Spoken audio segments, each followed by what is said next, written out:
Heading into this NHL season, the Toronto Maple Leafs have got some very lofty expectations, but also a lot of uncertainty. So today we're going to try to answer a question revolving around their former captain, who will trade for Jonathan Tavares. Hey everybody, welcome into Clearing the Benches, your one-stop shop for hockey content. If you go ahead and hit your subscribe button right now, you'll be sure to be in on all of our future videos. Well, everybody knows the story of John Tavares up in Toronto. Unfortunately for Tavares, the Leafs, and their fans, it just has not worked out as they had hoped for many years ago. Tavares is now 34 years old, and in my opinion, his next contract is probably going to be his last contract with any term. I think maybe his next contract is probably going to be like a 4-year deal, maybe a 3-year deal. And then after that, I think he's going to probably move on to 1-year prove-it deals.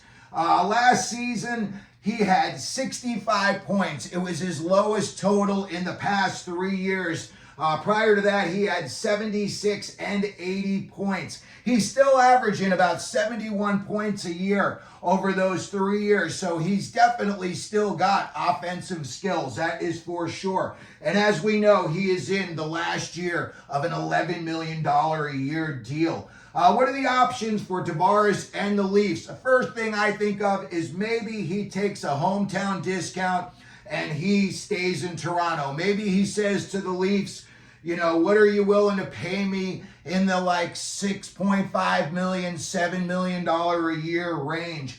Maybe they say, hey, that's a perfect sweet spot for us and let's get it done and just keep the train rolling. Maybe they say, you know what, we've seen enough. Maybe we don't want to pay you what you want to be paid. Maybe he wants to be paid more than that. I'm just speculating right now.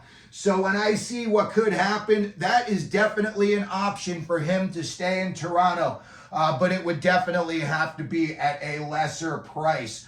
When I think of trade options, the first team that comes to mind for me in most trade scenarios is Utah and their GM, Bill Armstrong. He loves a trade. I think Utah is still going to be looking to make a big splash this year. They still don't have a captain. And when I look at, you know, the young talent that they've got on there, you could plug Tavares right in, put the C on him, and start him driving the ship from their inception. They've got tons to work with over there. You got Keller, Cooley, Doan, Gunther, Michelli, Carcone. And when you look at what you could get in return, they've got two good goalies. And I think a guy like Karel Vejmelka would be a solid pick for Toronto to put in the nets and have him, go 45, 50 games this year. And a guy that you could put into the playoffs. And he has been, he's had some really crappy teams in front of him the past few years in Arizona, and he has still done well. You hear his name come up a lot around the trading deadline. I think a guy like Karel Vejmelka and, some picks or possibly, prospects, and they are loaded with both of those in Utah. They've got tons of prospects. You got the two Russian kids they drafted a few years ago, Boot and Simashev.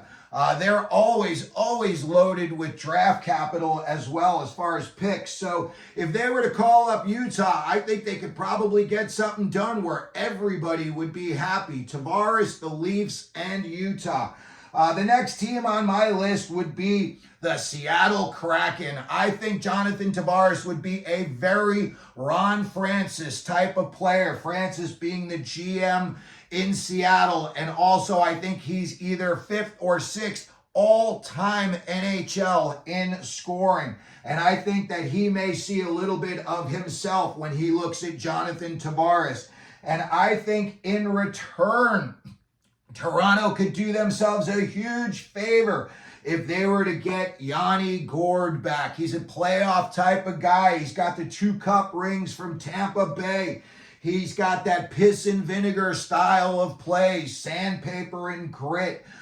He's not afraid to get in your face. He's a guy who can steal the puck and score a shorthanded goal on a breakaway. You can put him out in every situation, and he's probably going to excel. He's definitely not going to hurt your team when you put him over the boards. That is for sure. And I see Seattle When I see them, they got a lot of young kids up there, and they've got some talent. They took a step back, but again, you could put him out there, and really he could show a guy like Matty Beniers really what it takes to get to the next level. Beniers, another guy, had a little bit of a disappointing season. So I think the Seattle Kraken would be a great trade candidate for Tavares. Next up, and this would be a huge question mark, that is the New York Islanders. When I look at the Islanders, there's two guys on their roster that I think that the Toronto Maple Leafs would be very, very interested in acquiring, especially for the playoffs, and that is Brock Nelson and Kyle Palmieri. Brock Nelson's a very physical guy. He's strong. He's smart. You can put him out there in every situation. He's going to do well. And Kyle Palmieri has been a clutch scorer over his career. And that's a guy that if he gets hot in the playoffs, that's a guy who could score you 12, 15 goals in a playoffs and really, help your team advance towards the cup. And again, they're both UFAs at the end of the year. I think Nelson would be a great fit there. And I think the big question would be out on Long Island. Would the fans accept him back? Like we said earlier, they were burning Tavares jerseys when he signed up in Toronto.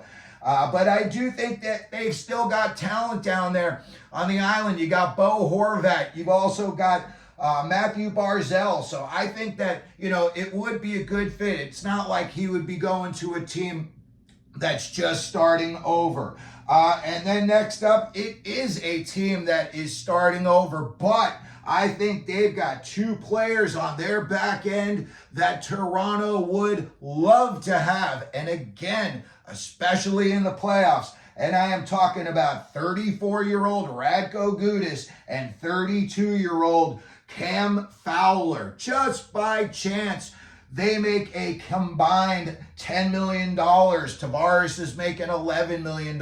So that would be an even switch as far as salaries go. I think that Toronto would just love to have Gudas on their back end in the playoffs. And Fowler can be on their power play.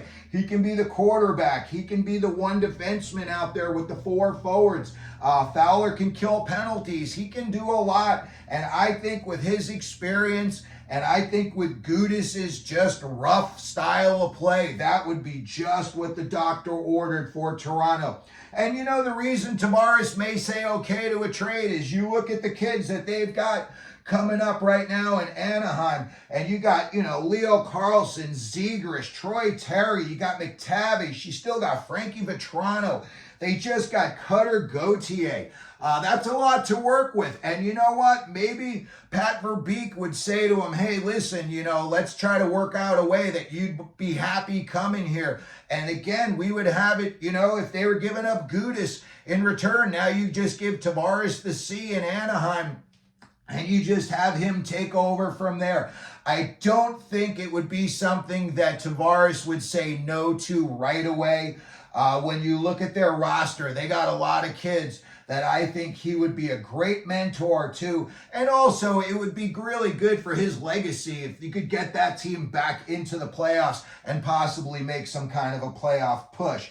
The next team that I've got on my list here would be the Boston Bruins. And listen, I'm just throwing this one out there. I didn't really put much thought into it. But what about a straight-up trade for Swayman?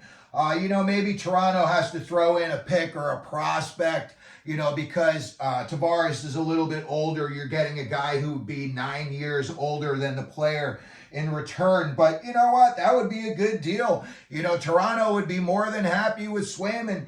And you know what? Boston's going to need a little bit of firepower up front. Last year it was Pastrnak, and then it dropped down to Marchand. And after that, it was a big drop off to the rest of the pack. So, considering you may be able to get 75 points out of Tavares this year, I think the Boston Bruins would be very happy, especially the way things are going with the negotiations with Swayman. It's really getting ugly over in Boston. Next up, and this would be another one that I think he could help this team get over the hump and into the playoffs and possibly on a playoff push. And that's the Philadelphia Flyers. They've got some cap space, about $3 million. And again, they need somebody, like Ottawa thought it was going to be Claude Giroux when they bought him in to get him over the hump. I think that's what a team like Philly, I think Tortorella would love a guy like Tavares. You can throw him over the boards in every situation. And you know what? You've got some young guys on that team that he could be a mentor to. And then going the other way, I see two guys that are on the Flyers that I think the Maple Leafs would love to have come playoff time, and that is Hathaway and Delorier. Delorier and Reeves out there, just the thought that they're on the bench, and if you had to throw them over, if things got real nasty, let's say things, blow up in the playoffs, and now you're really fighting for your season's existence. That's when you look down your bench, you see Reeves, a guy like Delorier, Hathaway you can put out in a lot of different situations, not just to muck it up. But, I think those two guys, and obviously Philly would have to put something else in to sweeten the deal, but that would definitely toughen up Toronto.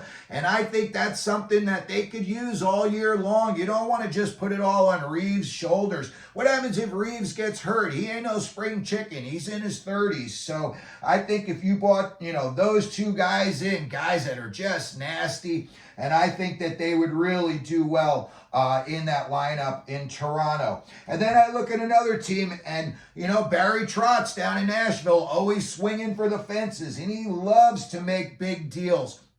And they've got $5 million in cap space. And I think they would love to have a guy like Tavares to go with Stamkos, to go with Marchessault. That would really, really bring you a lot of pedigree, a lot of experience, and really come playoff time, you're going to be deep. And then, you know what, I see going the other way, a guy like Joakim Kamel. He was drafted a couple of years ago, and he's got some firepower. And, going up to Toronto, I think he would fit in with everything they've got. He would provide them with secondary scoring. I think he would be a great kid to put out there with a guy like Matthew Nyes. And then also, that they would have to give up some draft picks or a prospect in addition to Joakim Kamel. But I think that would be a good acquisition for Toronto for giving up Tavares. Again, I don't think they have really much hope in the future with Tavares. So to get a guy like Kamel and possibly another prospect or a pick, I think would be a good score for Toronto. And it would definitely be a good score for Nashville. The other name that I had on the list up until his injury to Drew Doughty was the Los Angeles Kings. I thought, going into this year, they're going to make one last big push with Kopitar and Doughty. But now Doughty's going to be out until Christmas time at least. He's an older player with a lot of mileage on him, and there's no telling how long it's going to take for him really to get back into what they're going to need him for, playoff game shape. I thought for sure they would be a team that would be interested in acquiring Tavares, but now about that Doughty injury, I'm not so sure.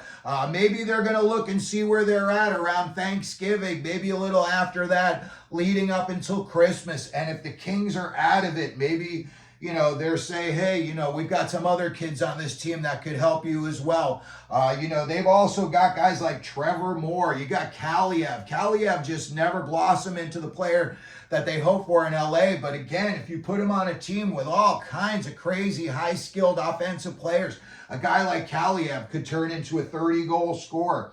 And also the New Jersey Devils were a team that I was looking at. They would love to have a guy like Tavares, just, 75 more points in the regular season, and then, some playoff pedigree would really help them. And again, I think, Jack Hughes is a young guy. This would be a guy that you could say, hey, listen, I was in your shoes, number 1 overall. This is what I do to try to take myself to the next level. So that's going to do it for our video today. These are our options for what we think that the Maple Leafs could do with Jonathan Tavares. Let me know what you think down in the comments section. If you could, please like the video. Don't forget to subscribe. And as we always do here at Clearing the Benches, let them know you're out there.